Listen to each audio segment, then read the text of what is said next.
What up, say? One time for the hometown, I got love for it, that's real. Yeah. 2 times for the haters, man, cause I notice how this shit feel. 3 times for my family, dog, cause this shit done paid our bills. And I get 4 times my net worth from a year ago with no deals. All right, guys, welcome to the Cutrer Report. This is Cutrer. Today we got a very special guest. This is my boy, David Lee Reyes. Dude, thank you so much for coming on. Of course, for real, dude. Yeah. Glad to be here. Yes. So David Lee and I are gonna have a pretty cool discussion. We're both recovering addicts, and we're going to talk about addiction, but mostly I want to talk about recovery, you know? And to me, David Lee is sort of an expert in this just because, I mean, not to say he's a spokesperson or anything like that, but you have a lot of clean time, and you, not only that, not as far as just abstinence goes from drugs or alcohol, but you actively pursue recovery, yes. You know? Oh, yeah. So before we get into that, that's kind of our topic. Let's do an ad real quick, and then I'm going to have you do the elevator pitch. All right, so let's get this ad knocked out here. So, the Cutrer Report is brought to you by our premium sponsor, Stephen Hulsher Farm and Ranch Real Estate. So, whether you're looking to buy or sell, Hulsher Ranch Group has you covered. With a dedicated team and a passion for Texas land, we're here to guide you every step of the way. Visit www.hulsherranchgroup.com or call 325-899-1403 to get started. Hulsher Ranch Group, making land ownership dreams come true 1 acre at a time. That's my boy, Stephen Hulsher. Give him a call, guys. All right, so David Lee, do you know about the elevator pitch? No, I hadn't seen that yet. Okay, so the elevator pitch is you got 30 seconds. I'm going to time it. And your elevator pitch is if someone stopped you in the elevator and was like, hey, what's your name? What do you do? Yeah. You got 30 seconds to give basically your story, whatever you want to say. All right, here we go. Ready? And hit it, bro. All right, so I'm David Lee. I'm an addict in recovery. I got a family. I got my wife and 2 kids. I'm a welder. Nice. And man, there's so much I could share about myself. I enjoy life today. I have a great. I have so much gratitude for the life I have today because of past experiences, and that's my big thing is just 5 seconds. Being an addict in recovery. Yes, sir. So. All right, awesome, dude. That's perfect, man. Okay, very cool. So let's talk a little bit about, so you and I met, man, I guess it was, I don't know, maybe 4 years ago, 5 years ago in a Narcotics Anonymous meeting. Yes. Yeah. And one of the first, at that time, you didn't have a ton of clean time, but you had, 2 or 3 years probably, something like that? Probably, because I'm at 7 years today. That's right, today? Well, not today, but right now I have a little bit over 7 years. I celebrated 7 years in February. So. Dude, congratulations. Yeah. Wow, 7's a good number. Yeah. But anyway, so whenever I met you, the thing that struck me the most is a couple things. One was that there was no blurring of the lines, so to speak. Just what I mean by that is you owned who you were as far as a recovering addict goes. You know what I mean? Oh, yeah. And it wasn't like you were bullshitting anybody, you know? Like you were owning what you had done, how far you had come, and you were just dead set on making progress, but also serving and helping other people. Yeah. And I just, the more I saw you and got to know you, the more I realized that you were on a mission with your recovery. For real. And that's what's inspiring to me. It's like when someone pursues something wholeheartedly like that, there's no BS. You can see it and you can feel it, dude. Well, it's the way I was told when I first got clean. When I was out there in my addiction, I chased the dope. I did anything and everything I could to get the dope. So today it's like I got to chase my recovery the same way I chased that high. That's right. So I mean, if I want to stay clean, continue to stay clean, I got to continue, pushing forward in my recovery. Yes. So. Dude, yes. So tell us, let's get into your story a little bit, if you don't mind. Tell us, first let's start with, where were you born and raised? I was born in Fort Worth, but I didn't live there very long. I grew up probably until I was about after Fort Worth, we moved to Del Rio. I was too young to even remember the move. Yeah. So I grew up in Del Rio till I was in about, like, I finished first grade there. And then we moved here to San Angelo, and I've been here in San Angelo since I was in the second grade. Okay. Yeah, so I consider San Angelo more of my hometown for sure. because this is where I grew up most of my life. So no, yeah, I would say 100%. So where'd you go to elementary at? I went to Austin. Yeah, so I went to Altaloma, and then I went to San Jacinto for a little bit, and then I went back to Altaloma again. So. Did you like Altaloma? Yeah, it was a pretty decent school. Yeah. It wasn't as crazy as it was at San Jacinto. I think I got into a little more trouble over at San Jacinto than I did over there. Were you a bad kid, so to speak? Like, did you get in trouble a lot? I had a problem with talking back. You did? Authority kind of thing. Like people telling me what to do. Yeah. Where'd you go to junior high? Did you go to Lee or Edison or Lincoln? I started going to Lee first, and I went there for seventh grade, half of seventh grade, and then of course I got kicked out of there, and I had to go to Lincoln, and I finished off junior high over at Lincoln. Did you end up going to Lakeview or? I went to Lakeview. That's where I graduated. All right. What year did you graduate? 2006. Okay, dude. Yeah. So we're only 2 years apart. Yeah. Well, tell me what it was like growing up for you in your home, and what part of town did you grow up in? What was family life like? That kind of deal. So I grew up in a good family, right? You know, like I have it was me, my brother, and my mom. My father, he was in prison for about 27 years of my life. I'm 36 years old today, and he spent 27 years of my life in prison. So he went in. The last time he went in was in '96, and he just got out a couple years back, a couple years ago. So did you keep in contact with him while he was locked up? For a little while, I kind of did and I didn't. Okay. And that has a lot to do with my story of being in my addiction. Yes. Right? Because of resentments I had towards my father. Same here, but mine's with my mother. Yeah. But see, with my father going to prison and spending so many years in there, even with that, I still had a good home, right? I'm not one of those addicts that, I hear stories from other addicts talking about that they came from a home that neglect and abuse and stuff like that. I didn't come from that, right? Yeah, I came from a good loving home, right? Yep. My mom did everything she could to raise me, and she did get remarried. I have a stepfather that she was with. How old were you when she got remarried? Ooh, I don't remember what year that was, but were you a kid or? Yeah, I was still in school. You were? I was still in. I was probably in junior high school already when they remarried or something. What was your relationship? Just quick, briefly with your stepfather. So I had that attitude of "you're not my father, you can't tell me what to do" type of thing. Right? It started off like that, right? Well, when I was little, he did things to try to. He loved my mom, so he did a lot of things to try to, connect with us as kids too, right? So that's cool. But and then it worked out for a little bit, and then some situations happened to where I kind of distanced myself from him. I won't get into that. So that's another personal thing or whatever. But some stuff happened, and I let that kind of get in the way of it, and that's when that attitude of "you're not my father, you can't tell me what to do" kind of attitude came in. I got you. Yeah. And but once I got clean and stuff like that, we kind of amended that relationship. Nice. So, we have a real good, strong relationship today. I can't say nothing bad about the guy. He's retired Air Force. So, he's taking care of the family. That's good. He did everything he could to take care of us. Hell, I wouldn't have gone through college if it wasn't for him. Wow, really? He helped me out in those areas. That's and stuff cool. like that. So I have a lot of respect, and I love the guy for that. Cool, yeah. But, like I said, I came from a good home. Did you have siblings? I have one brother. He's a year older than I am. Okay. Were y'all close growing up? I wouldn't say we weren't too close. We were complete different people. He had his crowd, I had my crowd. But we did grow up kind of. It wasn't a bad relationship. We just weren't real close. But were you do you know what the term latchkey kid means? No, I haven't heard that. So before. latchkey kids usually refers to people who are a little older than us. Usually that were. Born in the 70s, late 60s, 70s, and latchkey kid just refers to those kids that were, let's say, in elementary, 4th, 5th, 6th grade, and their parents were at work, so they left the key outside where they came in, opened the door, and they fed themselves. They watched their own shows. You know what I mean? Yeah. Were you kind of like that? Or? Yeah, same here. Yeah. Yeah, my mom, like I said, she had to work. My stepdad being in the Air Force, he traveled a lot, and he was always, somewhere else where he was stationed at and everything. Yeah. So we kind of had to not raise ourselves, but my mom taught us to be kind of independent in those areas, learn how to do things on our own. Yep. So. We did grow up that way. So okay, yeah, cool. Yeah, and so for you, when was the first time that you can remember using any kind of substance? How did it start? I remember it very clearly. Yeah. Oh yeah. I was 12 years old. So I was 12 years old. I was still.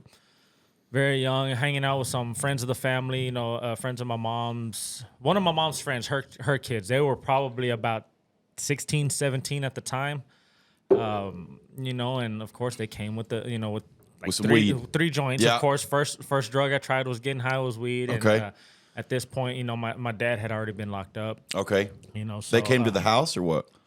Yeah, they came. Okay. So in that situation was my mom's friend. She would babysit us or whatever. Yeah. Like watch us while my mom was at work and doing what she had to do to take care of the family. Yeah. And her kids. I forgot what we had to go by our apartment where we lived at. We had to go by our apartment to go pick something up before we could go back to their house. Okay. And we went back, and I hope my mom don't see this. She'll probably say, we actually smoked the joint inside of our apartment. Oh, you did? Yeah. So he's, they were Wait, like, so he just lit it up or what? Yeah. Were y'all in a circle? Yeah. It was about 4 of us. Okay. It was I can't wait to tell you mine, but go ahead. It was the 2 guys and then me and my brother. Yeah. And we opened up the window in the living room, and he's like, "Yeah, I'm gonna light this. Or whatever. Have you tried it? Type of thing or whatever." Did he tell you how to do it? Like you got to inhale and hold it in? Yeah. And I did it, and did you cough? Do you remember? oh yeah, I coughed like now, hell. Now, what I want to know, do you know how some people say first time you smoke weed, sometimes you don't get high? Have you ever heard that? I did. I got high Shoot, as hell. Yeah. What do you remember about it? What did it feel like? I don't know. I just remember. So, like I said, at this point, my dad had been in prison.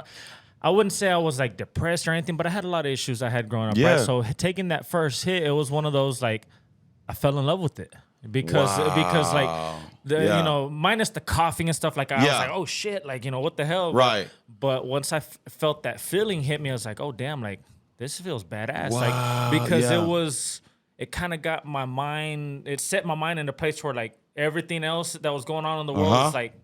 That's right. It was gone. That's right. So it's like my mind was just like, I love this. I like this feeling, right? Because it changed the way I felt. Yeah. So I don't know. I loved it, man. And Yeah. I wouldn't say that I started getting high on a regular basis after that. It was kind of like it's a progressive thing. It is, yeah. It might have started, because at that point I didn't know anybody else who would do it. Yeah. Or, I didn't really know anybody. You were only 12. Yeah. It was a new thing to me. That's right. But every chance I got, it's like I tried it again. Yeah. Man, that's interesting. I have a very similar story. So I was 15, and I had this friend named Tony, and Tony was a really good friend of mine, and he'd come over to the house, and every time he'd come to my house, we'd do stuff like, I was always trying to get him to play sports, He wasn't as athletic, but he did whatever. He went with the flow. He was cool, man. I don't even know where Tony is right now, but he's a funny kid, dude. He was a funny dude.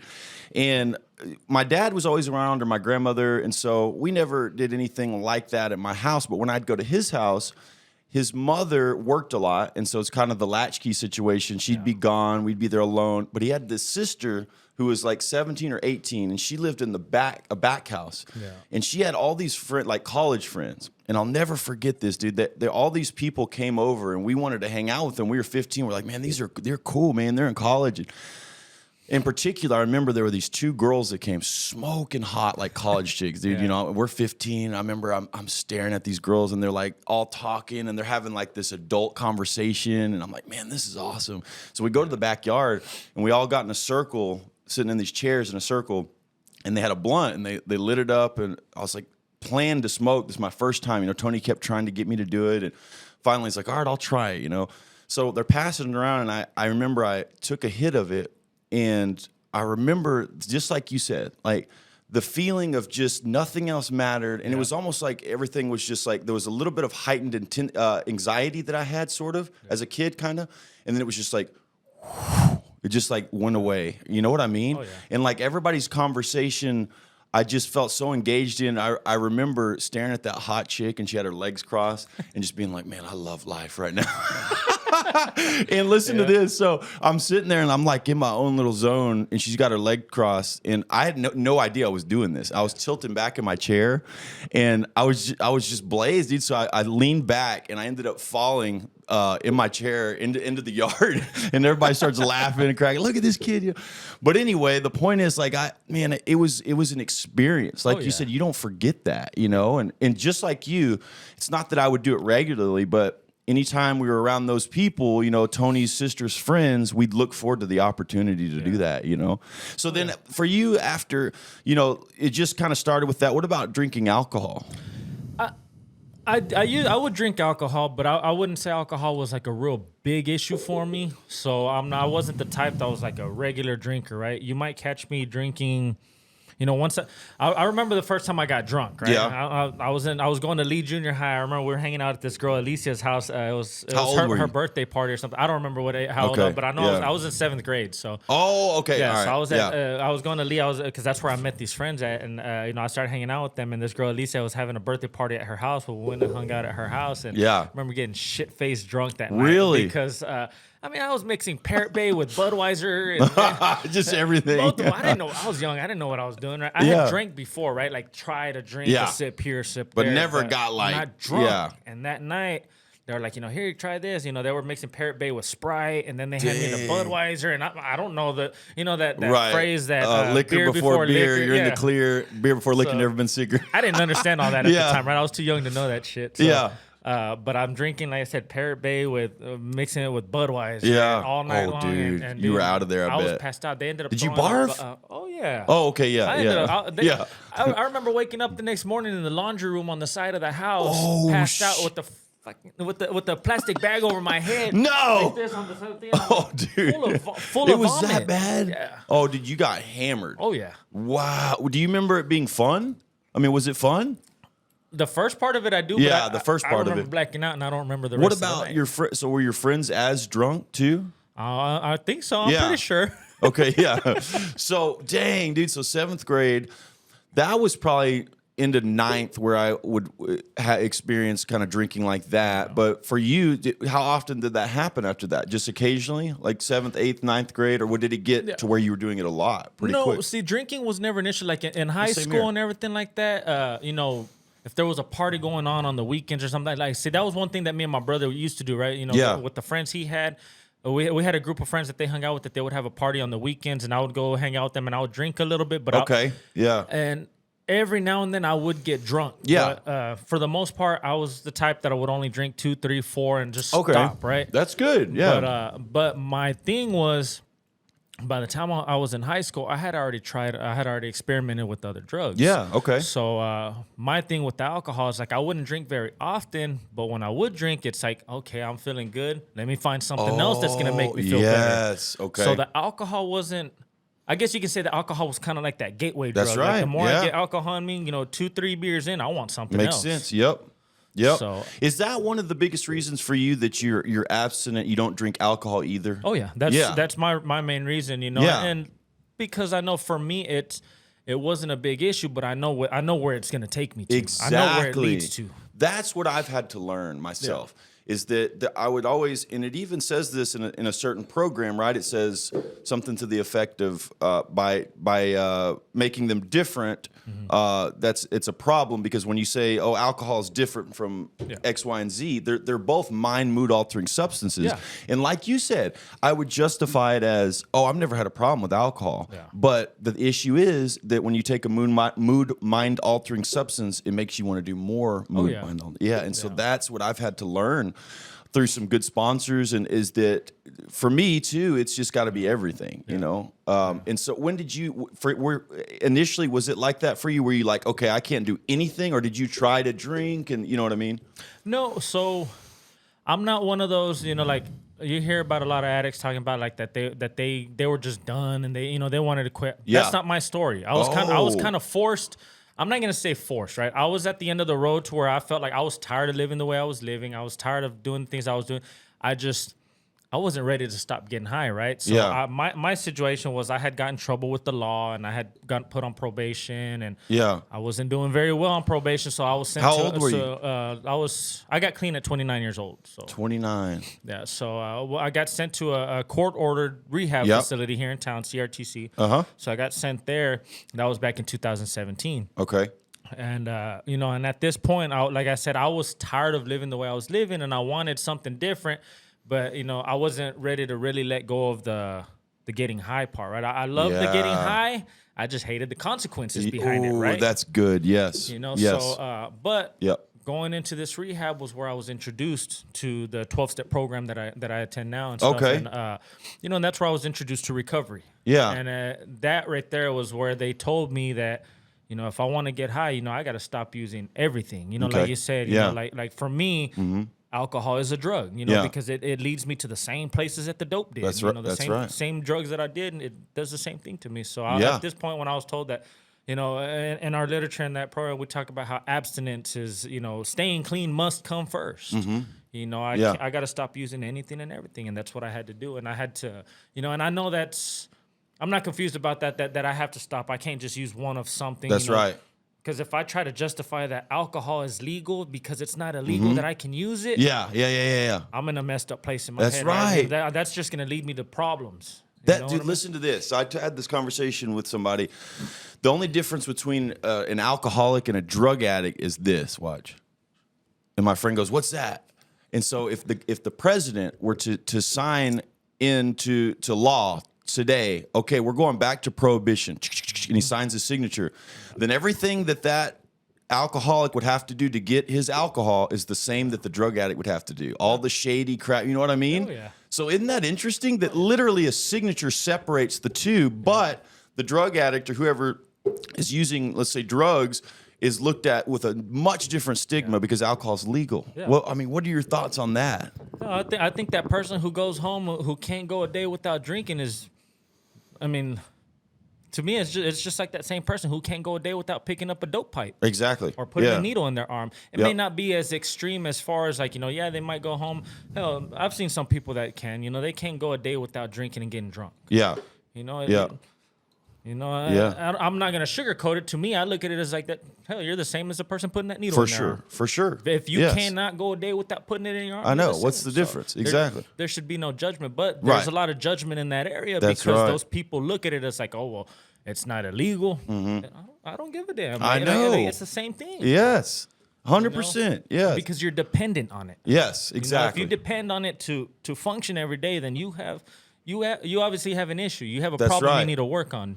Yeah, You know? so just going off of that, so in a 12-step program, one of the first things you have to understand is that your mind is obsessive and compulsive, right? That, Oh, yeah. that our minds are wired to be that way. So what I want to know is if my mind is wired to be obsessive and compulsive, and I can be obsessive and compulsive about bad things or good things. Oh, yeah. But so what I want to know is it bad or is it wrong to be obsessive about something that is good and positive?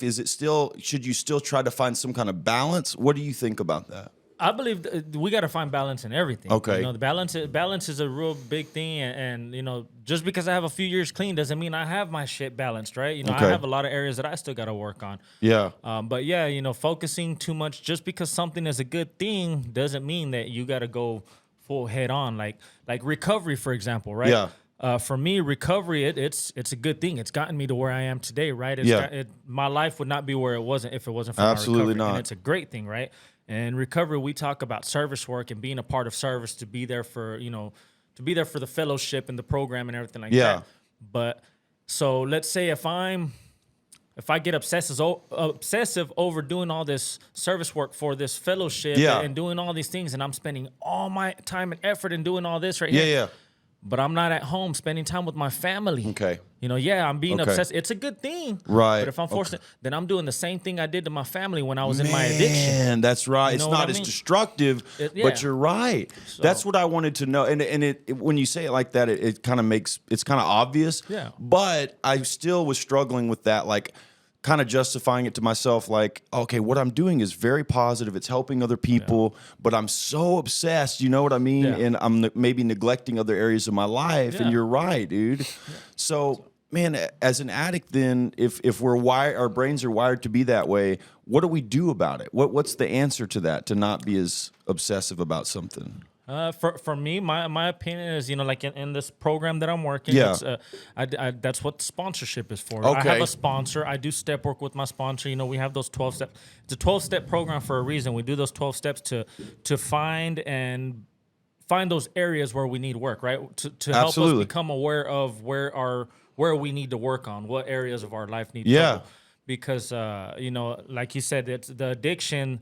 you know, we call it, it's a disease, right? The disease of addiction, it can affect all areas of our lives. It's not just about the drugs. You That's know, right. Coming into coming into to the fellowship, it's like you find out that, you know, you might think that it's all about the drugs, but you get rid of the drugs, and what do you have? You just have an addict who's not using, who's still has the same personality, the same behaviors, the same patterns. You know, he might still be manipulative, that was my story. Really? You know, so yeah, just because you get rid of the drugs, it doesn't change the person. That's right. So recovery is an inside job. Ooh, I love that. You work on the insides and you know, figure out the root of your problems. Yes. This is where we learned that it's about the self-obsession, you know, because when I, you know, in my addiction, even after I got clean and, you know, I spent the first couple months in the county jail, everything was about me, right? Self-obsession. Yeah. You know, so it's like, it's what I want, when I want it, how I want it, you know, and I'm trying to focus on everything that I want for me, and the same way I did in my addiction without the dope. That's right. Yeah. You know, so recovery has helped me learn that, you know, to get away from those things. That's what the whole service work is about. It helps me get out of self. Yes. And help somebody else. That's right. Yes. So, yeah, hold that thought 1 second. We're going to edit this part because I just want to film for the couple of promos here. Get this going. Dude, that's some good stuff, man. Dang. I love this. This is good, man. All right. So what was I going to say? That's so good. Yeah, so do you think, you know, one of the things that you also have to do is you have to come to realize that your life has become unmanageable. Oh, yeah. Right? And you have to accept that you are out of control, right? Or what is essentially what is it? Like how it's worded? Step one is that we admitted that we were powerless over our addiction and that our lives had become unmanageable. Why is that so important for that to be the first step? Because it gets you away from that denial. Okay. You know, because, you know, we admitted that we were powerless over our addiction. How many addicts do you know that you can tell them, like, hey, you need some help? And they're not willing to admit it, right? They're like, exactly. I don't need help. I don't have a problem. That's right. And I was that addict. Yeah. Because I was that addict that I tried to justify my using when I was in my addiction. So I spent so many years out there that, of course, I started selling dope, and I was selling quite a bit to where, you know, I'm not going to say I was a big-time drug dealer, but I sold enough dope to where I could supply my own habit without having to spend my own money, right? So honestly, would you say most drug dealers, that's why it starts, because they're trying to fuel their own habit? Would you say a lot of the time? For me, it was. Okay, You know, some people, it might be about the money. And for me, I would say that. I would say, like, oh, I'm trying to make money. But it was more about, like, you know what, like, I don't have to spend my own money to get high. Yeah. Okay, you know, I see. So I used that. So, but that was my way of denying that I had a drug problem. Okay. Because I was like, you know, oh, well, I'm not out there stealing from this person to get dope. I'm not doing this. I'm not out there selling myself on the streets to get high. You know, all those not yets, right? That's all those things that, like, I haven't done that yet. I haven't crossed that line yet. I haven't crossed that. And then you do, and you're like, well, I did, but I'm not going to cross that one. Then you do, you know. And that was crazy. That was my story. It's like I would use that as a form of denial, right? You know, like I was denying. So that first step is admitting we have a problem.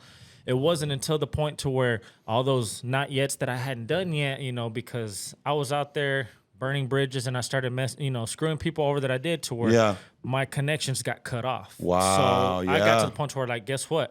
All those things that I kept saying I wasn't doing or that I hadn't done yet, guess what? I'm not going to say all of them, but I started having to resort to doing those things. Dang. You know, stealing from family. Right. You know, stealing from family. Screwing over friends that I always said that, loyalty. You know, we talk about loyalty in the streets, right? And I started being, you know, I wasn't being loyal to the people that I claimed that I would, because I've never heard it put that way, dude. It was about the dope. About how you said, I've never heard it put that way. About how certain standards you have, certain lines you won't cross. Yeah. You don't do them, but like you said, there comes a time you get so deep that you have to sustain the habit. That's what you're saying. I didn't realize that. No. That in order to keep it going, you have to cross those lines. It gets to a point where you just have to, and it's so important that you are fueling that, you know, your drug habit, that all those lines just don't matter anymore. Because the drugs, for me, it changed. It made me what's the word I'm looking for? It made me compromise my morals and values just to get that next high. Yeah. You know, I compromised everything that I said that I would never do just to chase that next fix. Yeah. That's right. You know? And so for you, I want to get into more of the recovery side, but first, I want to know just a little more about your story. How far did it go for you? I mean, when you were at your worst, what did your life look like? Oh man, it was hell. Yeah. It was, so like once me and my wife, we got married. We have 2 kids, and I got to the point to where I was just seeking the dope, chasing the high. I started selling a little bit of dope at a time, and it took me to the point to where I was focused on that dope so much to where it caused me to give up my family. And I say give up because you hear a lot of people say that they lost their families. Yeah. And I say give up because I chose the dope over my family, plain and simple. I don't sugarcoat that, right? Yeah. Because, we have choices. I could have chose to I'm going to handle my business, take care of my family, but I chose to get high. I chose to do these things. These are decisions that I know it was my decision. Yeah. I wouldn't know that. I would still be blaming it on other situations if it wasn't for my recovery for the steps, right? But I know today that that's what it was. And so it caused me to give up my family, and me and my wife were separated for about 4.5 years. Whoa, and, okay. So in those 4.5 years... Did you see your kids during that time? I wouldn't say that I was... So I would make an appearance. Yeah. I was that dad that would make an appearance, whether it was a birthday party or something like that. I'd go make just to say that I was there. Yeah. But the only thing on my mind was like, okay, I need to hurry up and, I made my appearance. I'm going to go home and get high, or I got to go figure out how I'm going to chase that next one. That was my story, right? Yeah. And, so it did take me to that point in my life to where I was willing to not deal with the family because I'd rather get high, right? Yeah. And, but like I said, me and my wife were separated for 4.5 years, and in my story, that was like, I can't think of another way to put it other than I looked at it from it's like I had that leash, and it's like the leash was gone. Like, okay, I'm ready to do whatever the hell I want to do. So you were like all, balls to the wall, like going hard. Yeah. Wow. So in that case, that's when I started, I started getting connected with more and more people, and I started trying to sell more dope. I got more. Dude, really? I put myself deeper in that, in the game. Okay. And it got me to the point to where, like I said, I'm not gonna say I was a big time dealer or nothing. Right. But I sold enough to where I got linked with people to where, bigger people that I shouldn't have been dealing with, right? Yeah. To where I got to a point to where I owed some money and shit like that, and and I got shot at 3 times. That type of that's the lifestyle I took myself to. Okay. Yeah. So I had my house shot up. My vehicle was shot at. I've been pistol whipped in the head. No way, for everything dude. I had. Because I chose to live that lifestyle. Yeah. Because it's not just the dope I was addicted to; it was the lifestyle. That's right. Yeah. But it took me to that place to where I was depressed, right? I was in a state of mind to where I knew I had given up everything in life that I loved for that dope. And at that point, when everything started going bad that way, I saw it for what it was, right? You did? I knew what it was. That's what I was going to ask you. Yeah. During that time, were there any moments of lucidity where you'd almost have an out-of-body experience, like you're doing something, you're chasing the dope, you're getting high, you're getting pistol whipped, and all of a sudden it's like, you can kind of see it for what it is, and you're like, what am I doing here? Mm-hmm. Oh, yeah. Really? Oh, yeah. I had that moment. And I think it was that, I remember it vividly that day when I did get pistol whipped and robbed, right? So I went hauling ass to my house where I lived at, and I remember my wife called me that day because I don't remember what the conversation was, but she was asking me something about with my kids, and she was upset, right? And she's kind of yelling at me over the phone, this and that, and I'm over here upset because just 20 minutes before that, I just got done getting pistol whipped and robbed, and I'm hauling ass out of where I'm at, right? Damn. So, and then I get this phone call getting yelled at, and I'm like, I'm frustrated. I'm just like, I don't have time for this crap, right? Mm-hmm. And I hang up, and it's like it dawned on me. It's like, what the hell am I doing? Like, I got my kids over here. My wife's calling me, and they're crying because they want to see their dad, and I'm over here. Yeah. Messing with dope and doing this, like, what the hell am I doing? Yeah, so I'm had that moment. Right? Yeah. I'm miserable. And did it feel like you were trapped? Like it was like, how? There's no way out.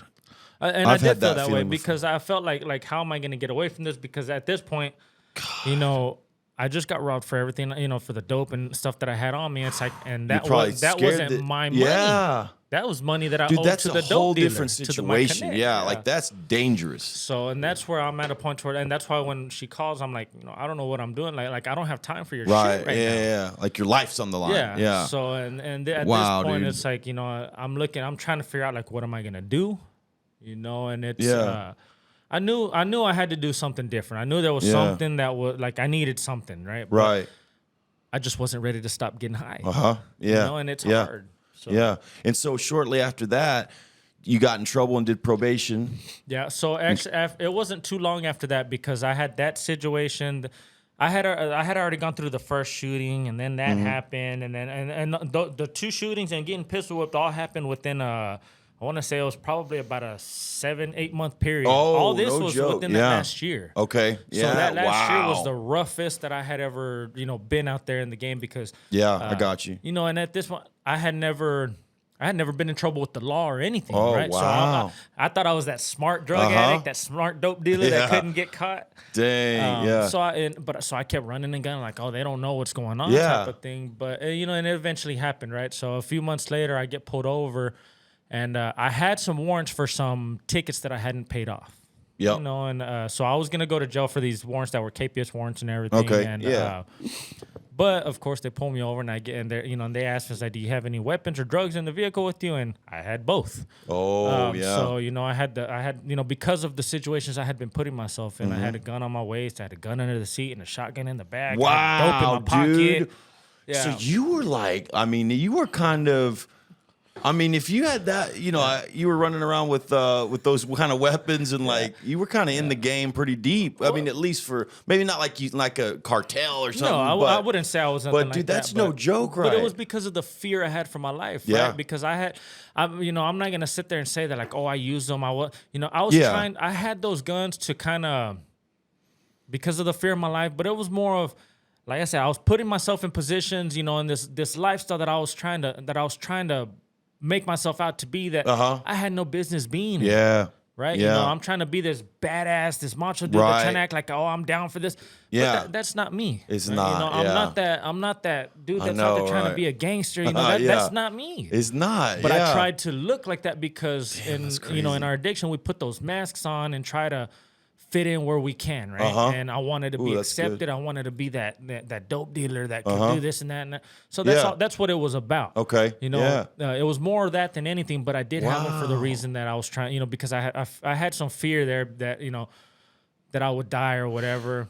So, man, that's interesting. So just if you take the drugs out of it and just the part like, because I have this, I've had this counselor one time, this therapist, and what was interesting about her is that she grew up in, I mean, a rough family, rough neighborhood, and her whole family were drug addicts.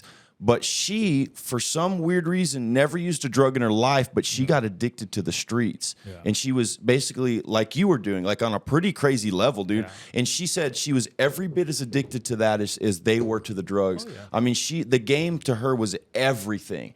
And so for you, was that a big part of it too, or was it more the drugs? I mean, couldn't you separate the two and say, man, there was something equally as appealing about that? There was? I believe so, because it was... you know, like I said, it's as an addict, I can seek anything that changes the way I feel. Whether it's the drugs that, you know, get high. If I can't get high, I'm gonna, you know, women, sex, anything like that, right? Yeah. The money, chasing the money, chasing that lifestyle. You know, that feeling of, I don't know if you would say it's an adrenaline or what it is, but just being a part of that, it's just like it would kind of. I seeked it, right? That's I was seeking that thrill. Yes. Of it. And so I mean, I guess you could say that I could, you know, I was stuck to that because even when I got clean, right, when I was in rehab and everything, you know, that was one of the things that I had to look at. Okay. You know, working step work, because I'm like, in the beginning, I looked at it as like, well, you know, I'm in rehab, I'm getting clean, I'm doing this and this and this and that, but I don't have to get high anymore. I can step away from that, but I'm gonna go out there, I'm gonna start selling dope again. And you guess thought what? That really? Oh yeah. Wow. In my mind, I thought like I'm clean, like. Now I can really do it. Now I can really hustle and make me some money. Like, I'm going to go out there and start selling dope. I don't have to get high. Dude, that's crazy. Yeah. But wow, it took me a little bit, and I'm grateful that I had to spend those 6 months in the rehab, because by that time I got out, it's like I had to realize that I can't do that, because You know, what's that saying that you hang around dogs long enough, you're gonna end up with fleas? Like, that's the truth. I go out there and I start selling dope again, thinking I'm not gonna get high. I got a real You're problem. fooling yourself. Yeah, I'm fooling myself easily. Yeah. So, and I had to get with that. So, man, so CRTC did it for you. Oh, I mean, it for really. me it did.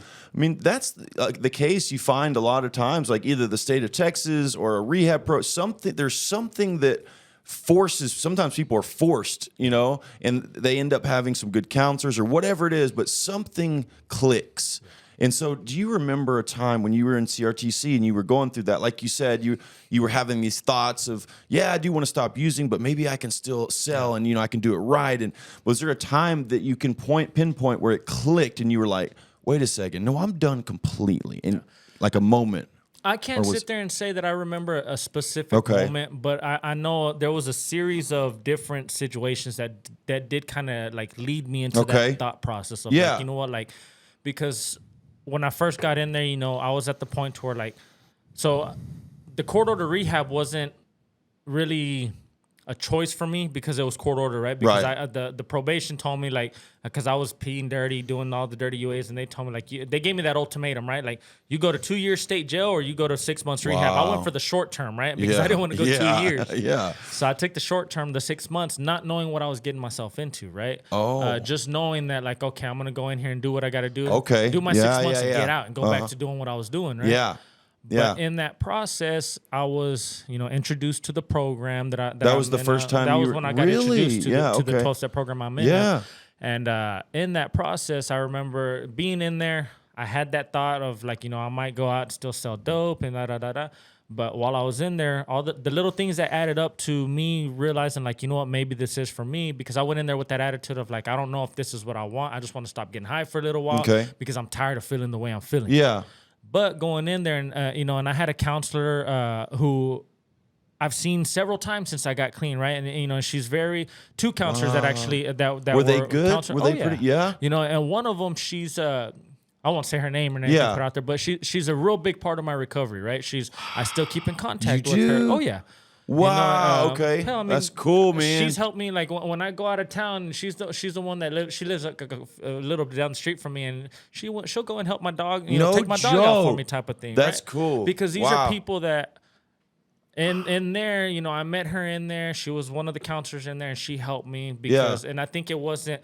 Because I went in there with that attitude of like, oh, these are just people that get paid to do what they're doing. But no, I had to, going in there and realizing that she was an addict just like I was, and she's there to help. And then the other my personal counselor that I had in there, I think having her there to like, she's not an addict, but just the fact that she was willing to listen and be open-minded to hear what I had to say and tell her what was going on with me. For sure. I had never really had that because I grew up in the streets where I felt like, like, oh, I can't open up to anybody. If I tell them what I'm really feeling, they're going to be like, oh, it's a sign of weakness. Absolutely. Like, oh, this dude's soft type of thing. So and like what I was talking about earlier, those masks. We put on those masks to cover up how we feel, to make people think we're somebody else. So I had that thought of, I can't do that. But in there, it was like a safe space for me. So I had that thought of like, I was able to open up and share about how I was feeling. And do you feel like you got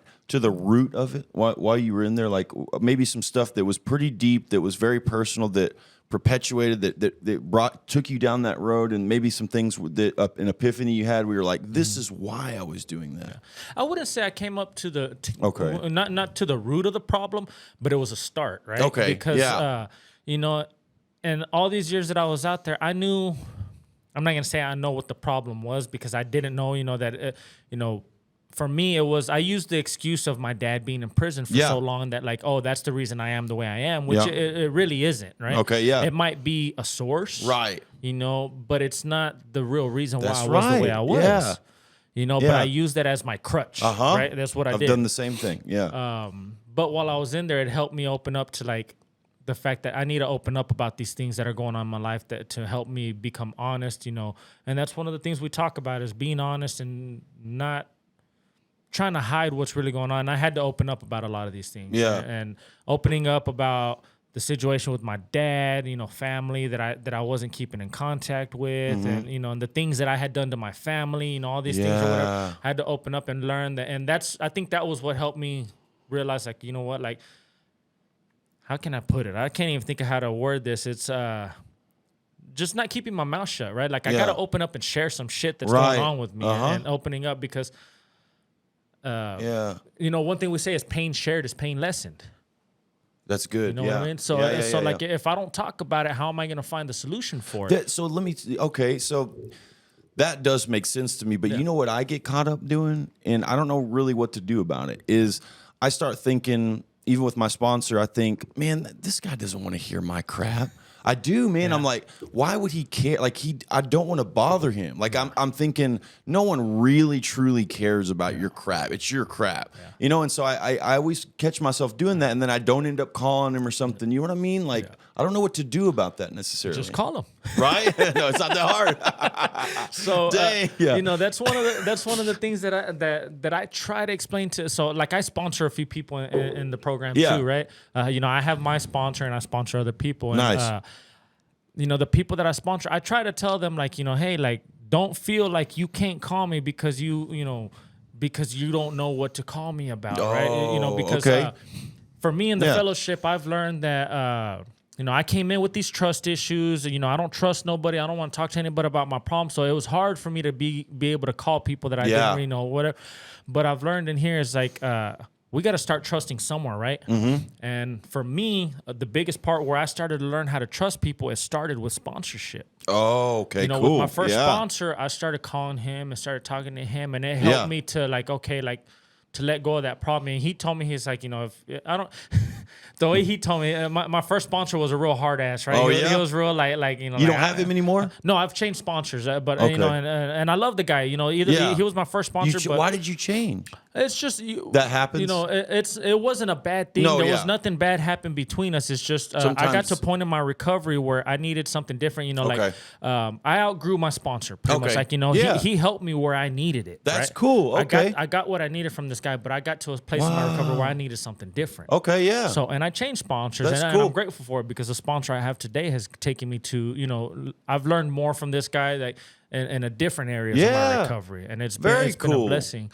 But what were you saying? But with him, you know, he told me, he's like, you know what, like, I don't care if you call me and tell me screw you, blah blah blah. Just call me and let me know you're okay. Yeah, that's cool. Yeah, You know, and like I tell my sponsees that, you know, because a lot of these guys think that because I work night shift, right? I work from 6 p.m. to 6 a.m. Monday through Friday. Okay, yeah. And they think like, oh, they can't call me because they're afraid I'm not gonna answer. And I keep telling them, like, call me. Yeah. I don't care if it's 3 o'clock in the morning. If I'm at work, I'll answer or I'll call you right back. Yeah. Like, call me. And, you know, because for me, my experience is, and they might not understand it, you know, but I tell them, like, I need them to call me because sometimes just because I have a few years clean doesn't mean that, you know, I don't have my shit together all the time, right? I might be in a place at, you know, mentally or whatever where I'm just feeling some kind of where, like, so I had that this still happens to you. Oh yeah, you know, clean time. Just because I have some clean time doesn't mean that everything's all roses and you know, and like you got it all figured out. Yeah, you know, it's dang, that's wild. Yeah, you know, life is still life. Life still happens. You know, feelings are still there. You know, I may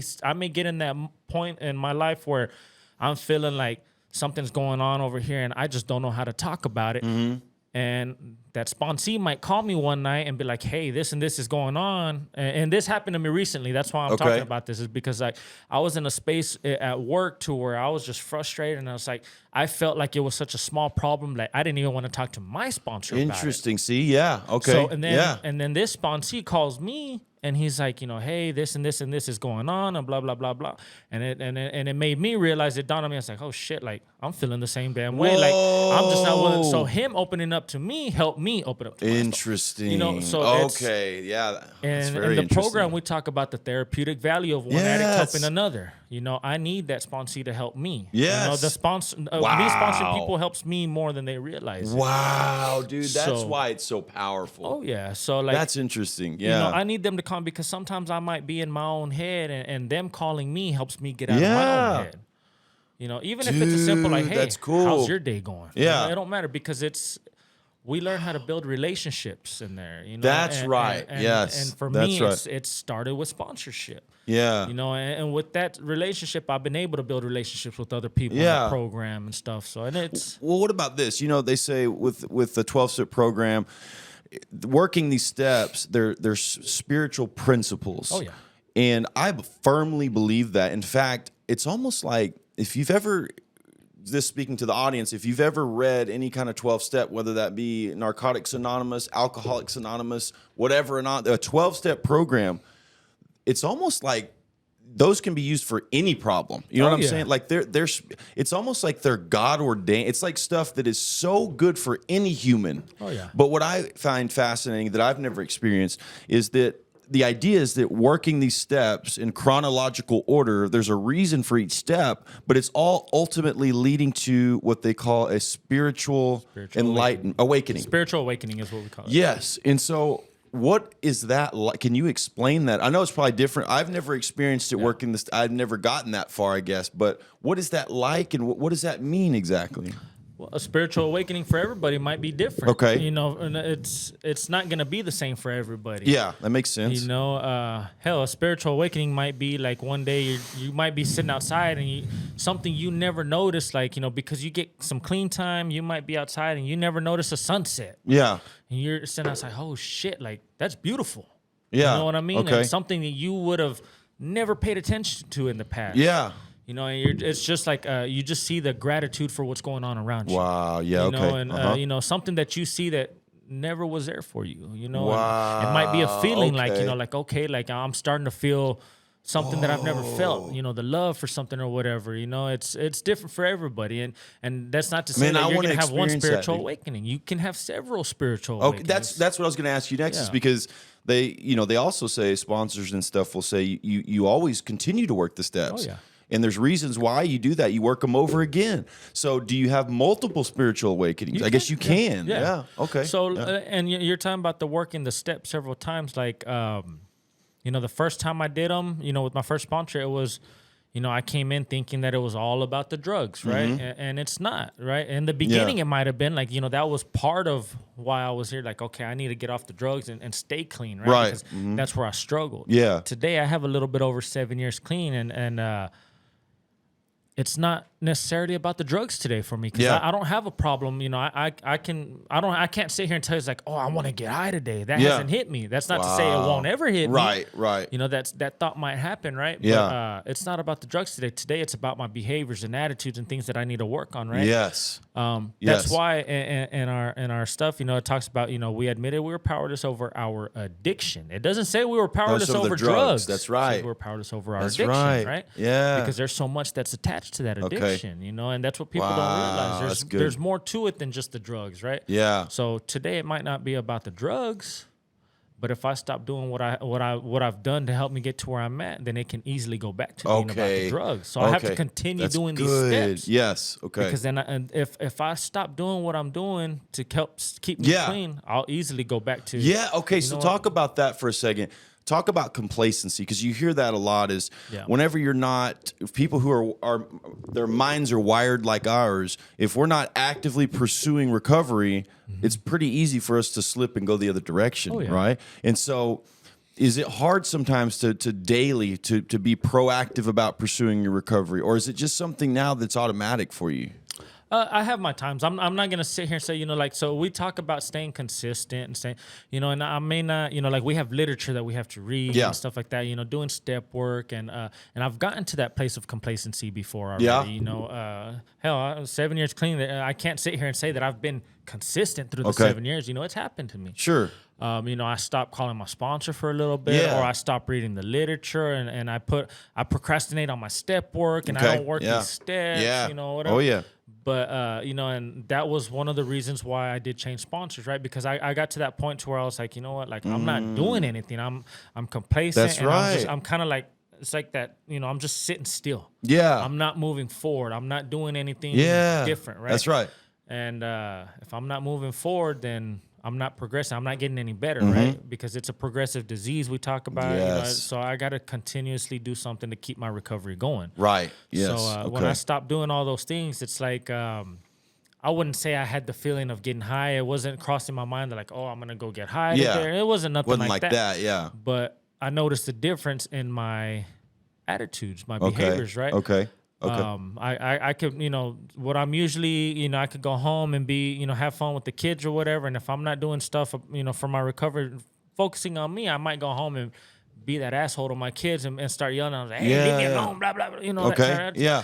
I start noticing patterns in that area. Wow. Yeah. My wife, my wife could sit there and tell me something. And I start getting defensive about things because I'm not working on the inside part of me and continuously trying to get better. Right. Yes. So like I said earlier, recovery is an inside job. So I got to continuously be, doing something to change my attitudes or whatever it is. Right. Something.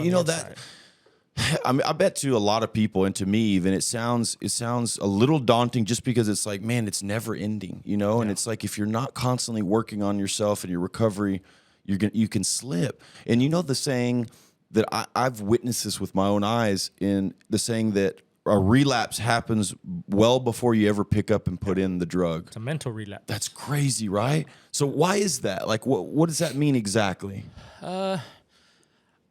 It starts to happen gradually, like because of complacency. Because you're not doing the things, and a mental relapse is like you're stepping away from your recovery. Yes. You're stepping away from the things you might notice is like, oh, well, you're starting to go back to those same behaviors you had in your addiction, the manipulation and all those things or whatever. You can go back to those things and feel like, oh, I got this. I can do this on my own. Yeah. And I can't say. I can probably say I've had mental relapses where I step away, that complacency and everything like that. But relapse is not. I've been clean for 7 years and I haven't had a relapse. That's not to say that it won't happen, right? I can't get cocky and think because I've never relapsed that it's not going to happen. It don't exempt me from that. Yeah. It can easily happen to me. So, but a mental relapse is stepping away from everything, and you see it in your behaviors. Yeah. Okay. And, that's one of the things that's why like.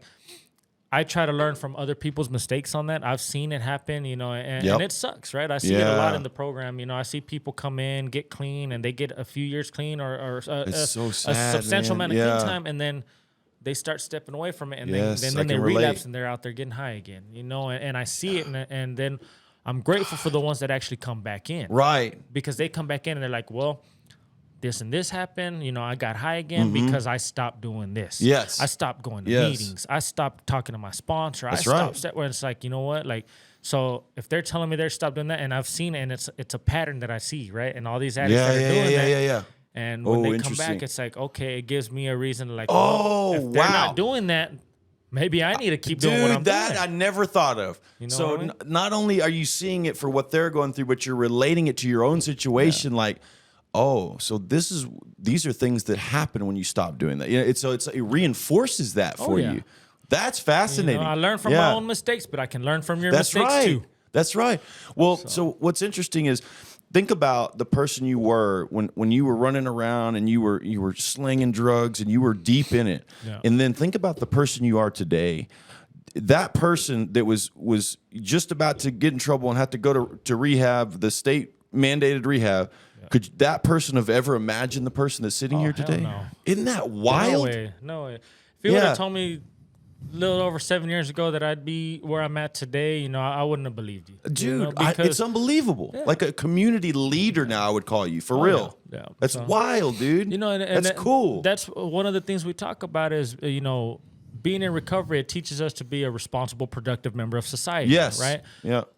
When I came in, I didn't know what the hell that was like. I didn't know what that meant. I didn't know what it was to be that member of society, right? So I came in and I got clean, and I was afraid to go back out there to, because this is where San Angelo is where I did everything. Right? Yeah. This is where my addiction took place, and this is where I hung out. So I was afraid to get back out there and do the things, right? So I'd go to work, I'd go to a meeting, I'd go home. Okay, yeah. I stayed that way, right? And I still kind of do the same thing today, but I'm more open to be able to get out and actually, like, I'm not afraid to be out there today, right? Yeah, okay. Because coming into the program, I was learning. So this is one of the things that I always share about is, you know, being that productive member of society, I had to learn how to be a society in the program, you know, in the 12-step program that I had, right? Yeah. I had to learn how to be a part of that, right? Learn how to be a part of that society so that I can little be a part mini, of yeah. this society out here. Dude, I've never heard that either. That's good. Because yeah. I had to learn to do something different to be, you know, and that's where the service work, right? Yes. I started doing service work, being a part of the meetings and being part of the structure, part of the fellowship. Yes.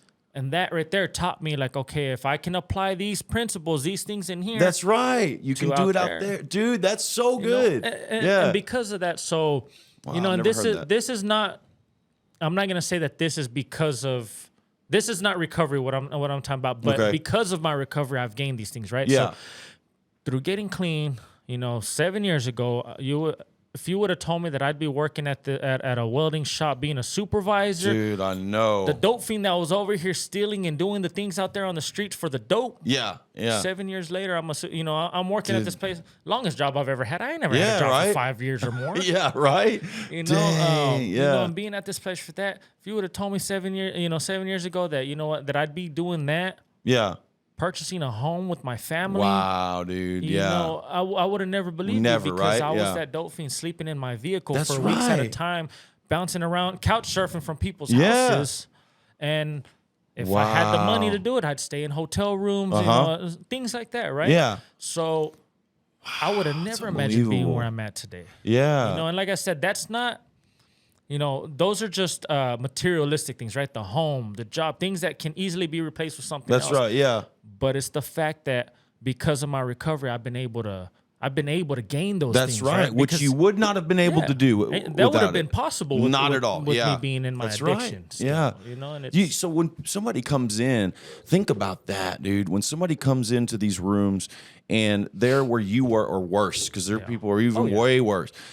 And they think it's impossible to have what David Lee had. Like, I don't know how that dude did it, but I'm way too far gone. Like, there's no way. You know what I mean? Like, that's why I think it's so important to share your story of overcoming that adversity and transforming to become the person you are. Like, that is inspiring. Yeah. And so when people come in like that, is it important to you? Do you make a mental note like, okay, this guy came in, I'm going to kind of watch him? And do you ever think to yourself, when I share today, I'm going to say something that affects maybe that guy will get something out of because I'm trying to help him or something like that? Does that ever happen? Sometimes, you know, we usually have a topic and stuff we share on, but and if I can, I'll point something out. But, you know, for me, one of the things that attracted me to the program was like, you know, the love, right? The way they make you feel welcome, right? That's right. So if I don't share something in the meeting because I don't know if that person's really, you know, paying attention. So a lot of people go in there to get that court slip signed. That's right. Yeah. So, but if they do share and say something that they're going through, if I'm not gonna share about it in the meeting, I try to make it a point to where like maybe after the meeting I might go and like, hey man, like that's cool. I understand what you're going through. I understand. I know what you're feeling, right? Like, like I've been through that. I know what that's like. Yes. You know, because that's sort of what I mean. Yeah. Them to feel like, okay, well, somebody understands me. Exactly. You want them to identify. Yes. Relate to it. That's why I think it's,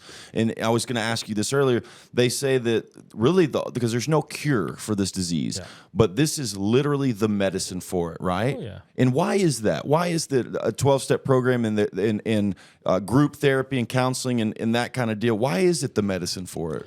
For me, I feel like it's what I keep saying about the inside job, right? Because we want to seek the root of the problem, you know, right? Yeah. And for me, this is my experience. Is the 12 steps have helped me do that, right? Yeah.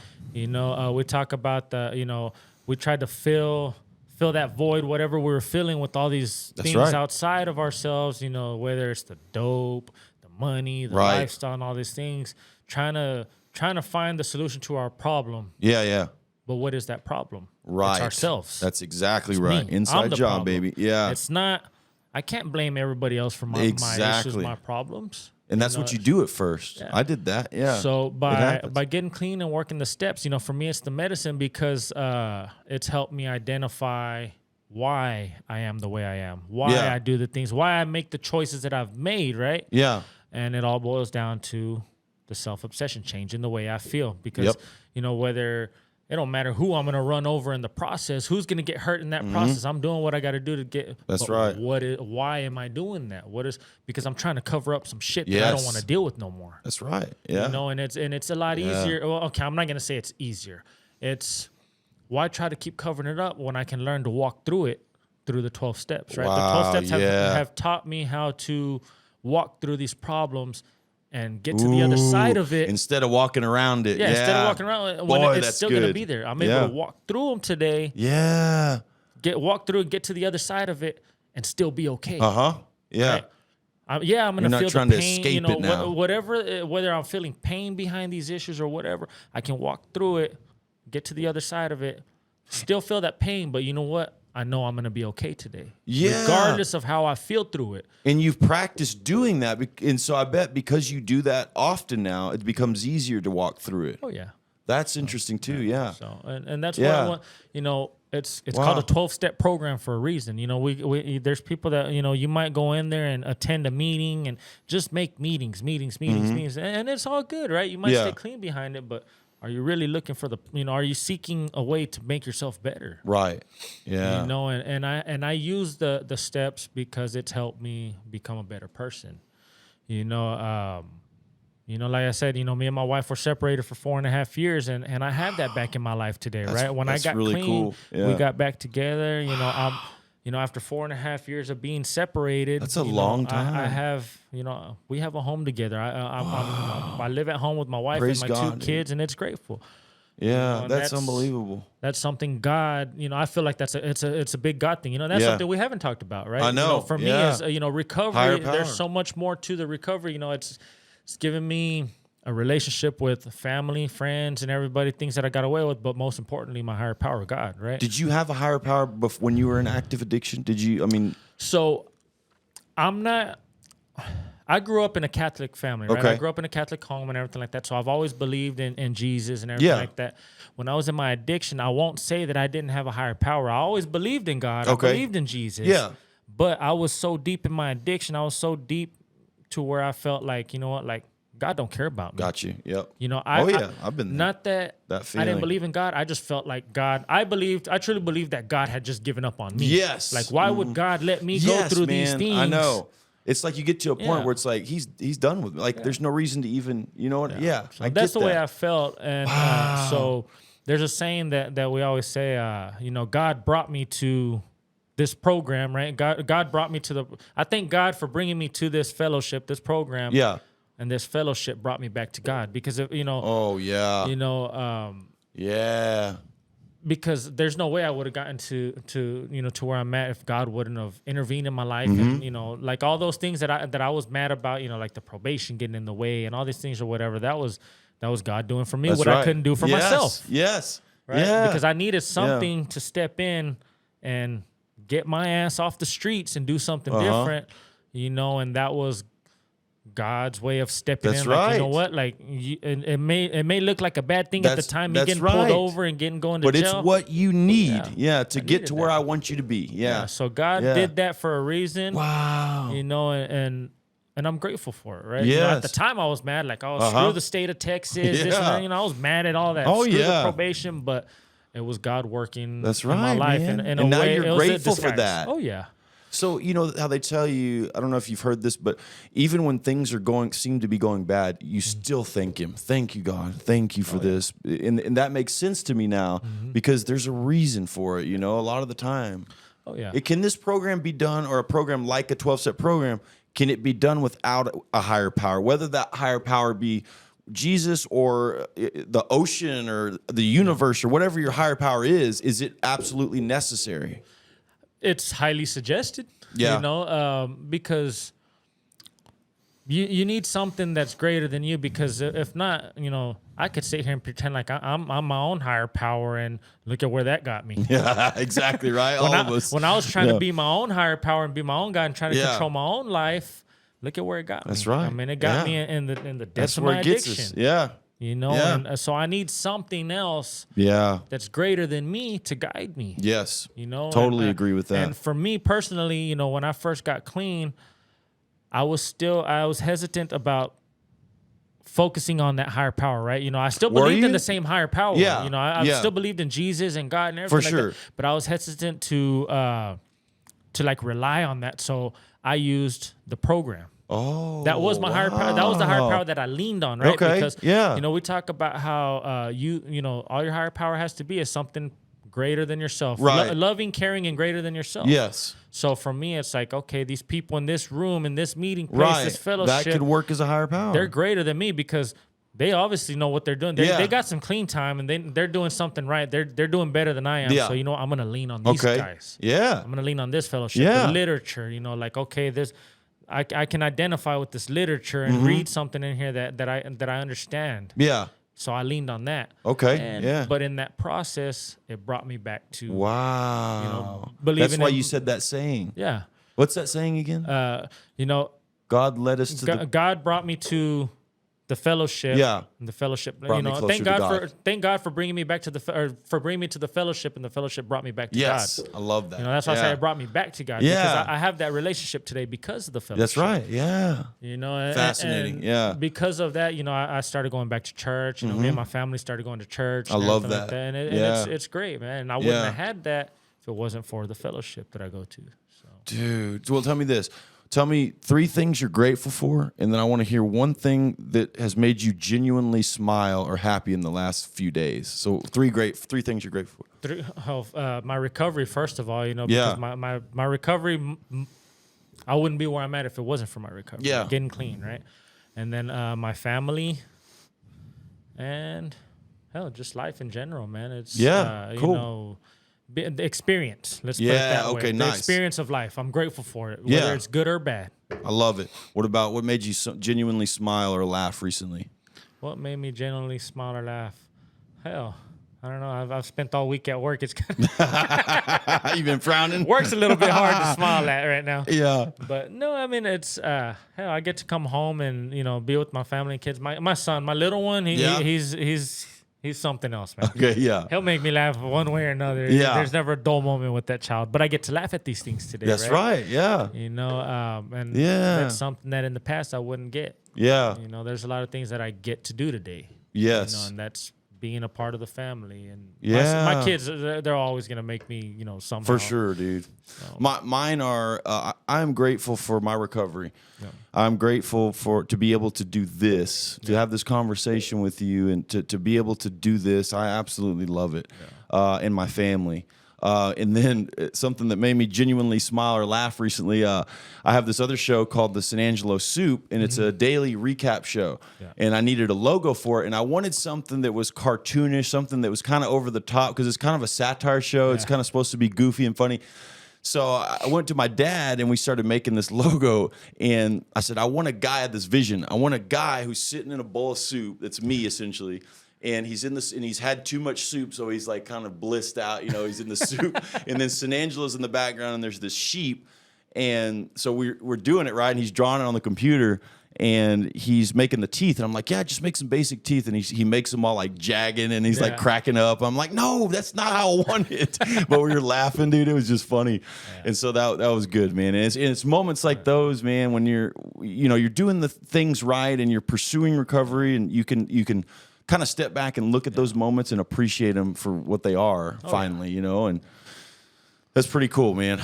Thank you, dude, for doing this, man. I'm going to read one more ad real quick and we'll get out of here. No problem. So Texas Shade Window Tinting is San Angelo's premier window tinting service for your automobiles, residential windows, commercial windows, UTVs, specialty vehicles, boats, and more. As a local business owner and entrepreneur, Wade Arthur has been tinting windows in San Angelo for over 13 years.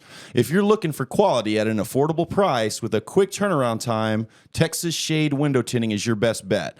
For a quick quote, give Wade a call at 325-450-6097 or check out their Facebook page for more details. Texas Shade Window Tinting. Tell them you saw it on the Cutrer Report, and for a discount, call Wade the Scorpion King. All right, man. Well, thank you, dude. David Lee, that was incredible, man. Thank you for being so candid, and I appreciate you coming on to do this, man. Yeah. Cool. All right, guys, that's it for the Cutrer Report. Thanks for watching. We'll see you next time. One time for the hometown, I got love for it, that's real. 2 times for the haters, man, cause I notice how this shit feel.